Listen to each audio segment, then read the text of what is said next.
What's up, Mr. Timmers here. Now, here is my throwback segment where I talk about the films that turned 10, 20, 30, and 40 this week. And we got some good ones here. Films turning the big 1-0 this week.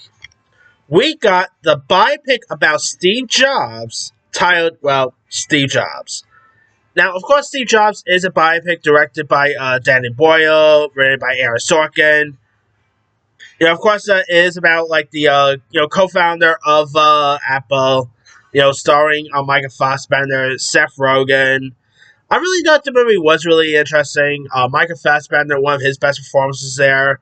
Obviously, this also came out like a year after the Ashton Kutcher one was released. So obviously, 2 years prior, like we had like a Steve Jobs film like a year prior, really. But yeah, obviously this is the better one. Danny Boyle did a great job with this one. It is a really interesting film that's well worth watching. Alright. Also turning 10 is Pen. Now this is of course the pretty much the Peter Pan story. Of course, obviously the origin story for Peter Pan and Captain Hook.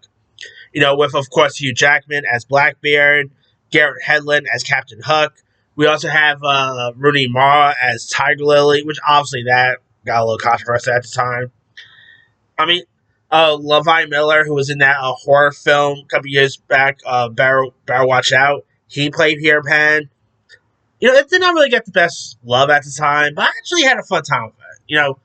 Is it like the best Peter Pan? Obviously not. The best Peter Pan will always be, the original anime one. Or if you're talking about live action, best live action Peter Pan will always be Hook. I am a cold-hearted Hook defender.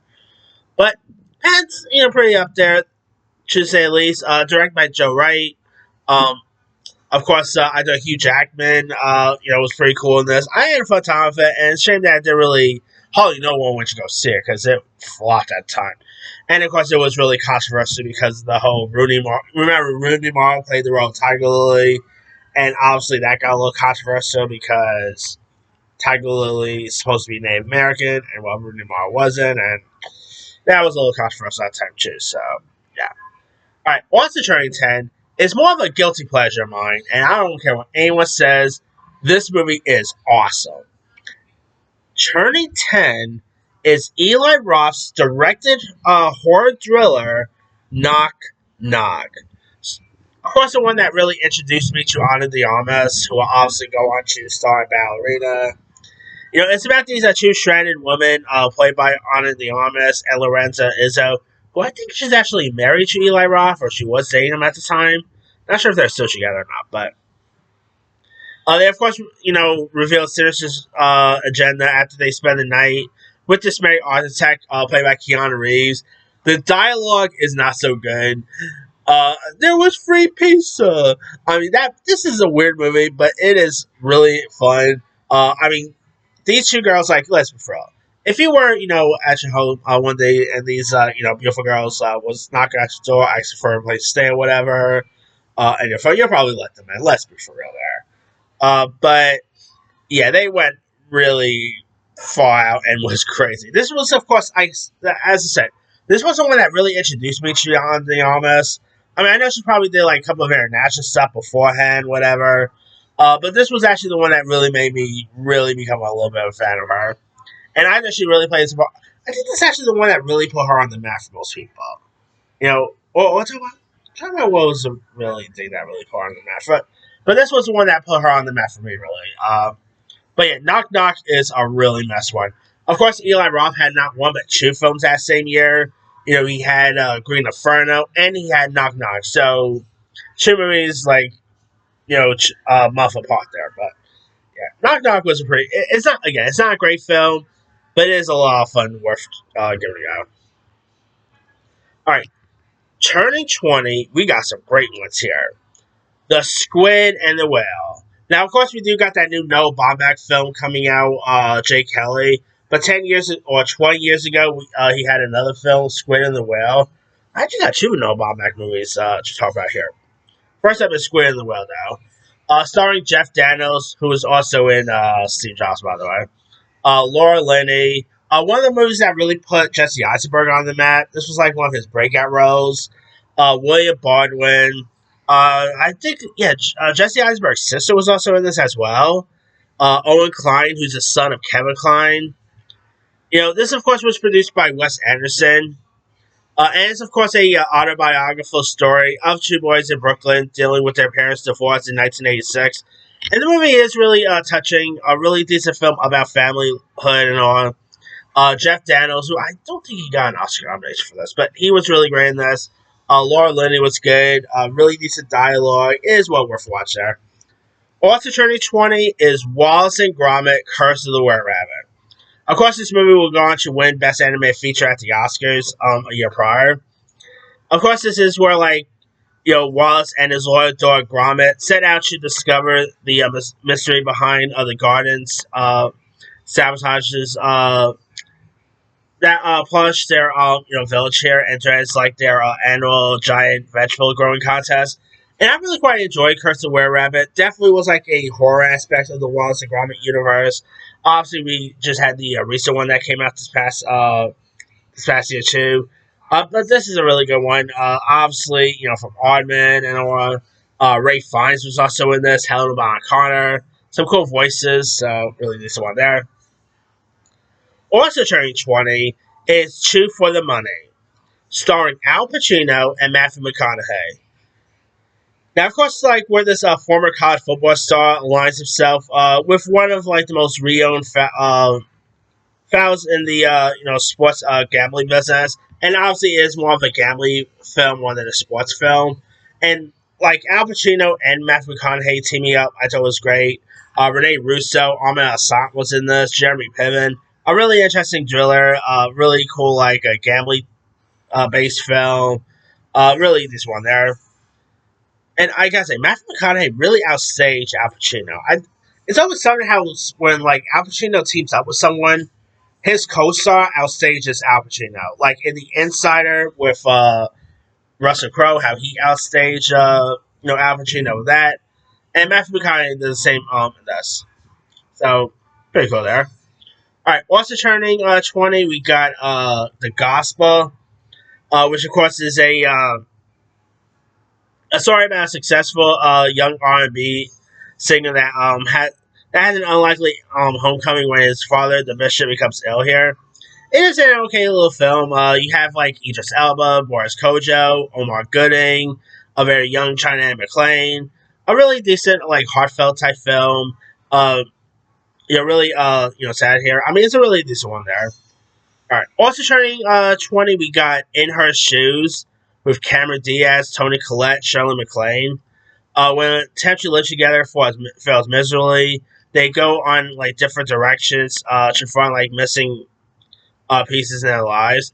And it's not that good of a film to be honest. Yeah, I mean Cameron Diaz has been some stuff I enjoyed. This is actually not one of my favorites. All right. Also turning 20, we got the movie Waiting, which stars Ryan Reynolds, Anna Faris, Justin Long, Luis Guzman, Dane Cook, where young employees at Shannon's Z restaurant collectively stave off boredom and adulthood with their antics. I mean, the whole movie, of course, takes place at a restaurant and all.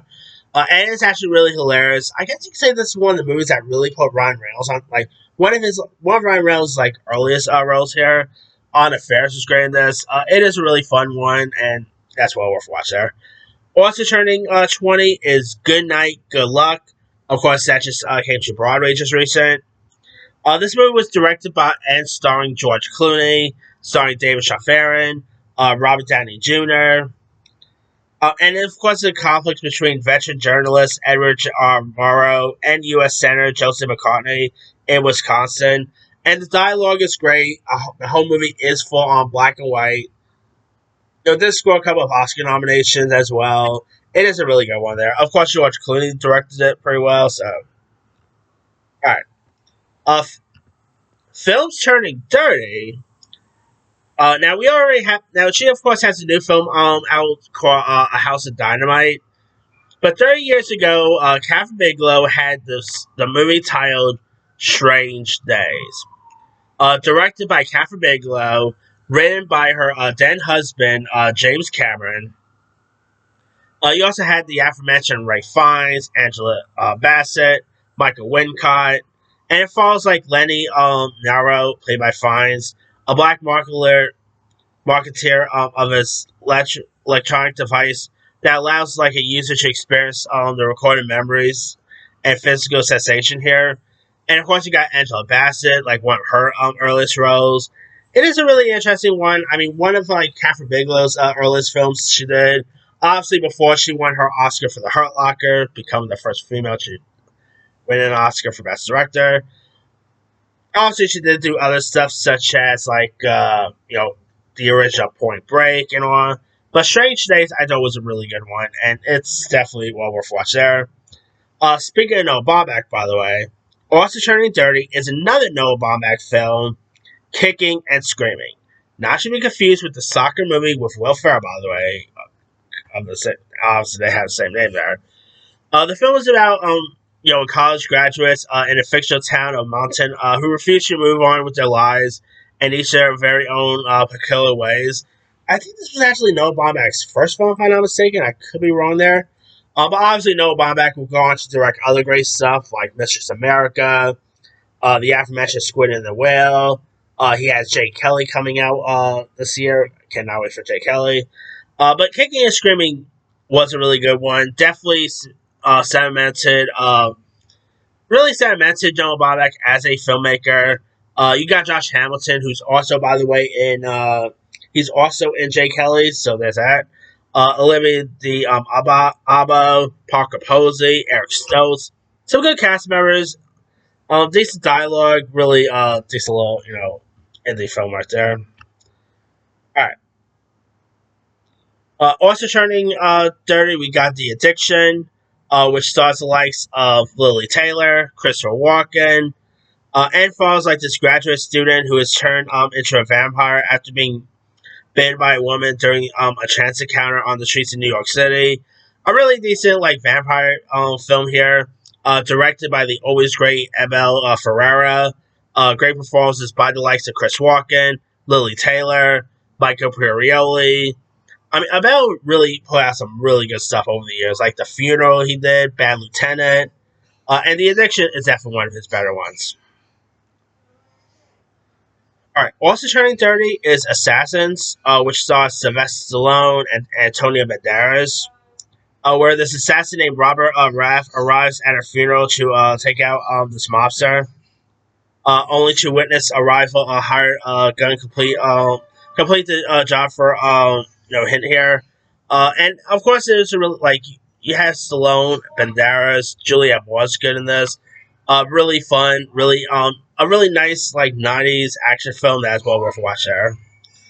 Also turning 30 is How to Make an American Quilt, which was actually the first feature that has Jared Leto in it.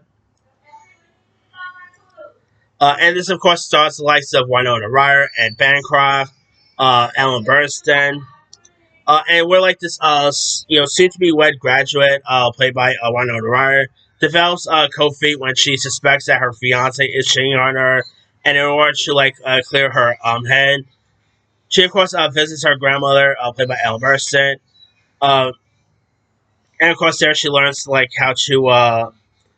She pretty much learns that Hi and Gray and Joe and members are a group of pastor quilters here. And Winona Ryder is really good in this. Ellen Burstyn is terrific. Really decent, a really decent heartfelt film there. Really, it's based on a novel as well, so there's that too. All right. Now, film turning 40, we got the werewolf movie Silver Bullet. Of course, based on a book by Stephen King, starring Gary Busey. Where of course, like a after a run after running with a werewolf, Marty and his sister Jenna hunt all over town for the man who is a werewolf here. And this movie is really messed up. It is really insane. Very fun. Gary Busey obviously was great. This was of course one of like Stephen King's one of the few Stephen King adaptations of the '80s. That doesn't really get talked about as much nowadays. But it is a fun werewolf film that's well worth a watch. Obviously, the makeup's pretty cool. I mean, really good one there. Also turning 40 is Remo Williams' The Adventure Begins, starring Fred Ward, who will obviously go on to star in Tremors. And it's where like a dead cop is trained to become an extraordinary, unique assassin in service of the U.S. president. This movie is a really fun '80s action film. Of course, you had like Fred Ward, Wilford Brimley, Kate Mulgrew. The movie is a lot of fun. Definitely '80s fun action to it. Fred Ward, like one of Fred Ward's best roles he's done. Really fun film there. But that's pretty much it. Let me let you guys. Which of these films stand out to you the most? To me, the 10-year one is going to Steve Jobs. The 20-year one is going to the Squid and the Whale. The 30-year one is going to Strange Days. And the 4-year one is, of course, Silver Bullet. Rock Hospital, don't forget to like, subscribe, hit that bell for notification. This is Tim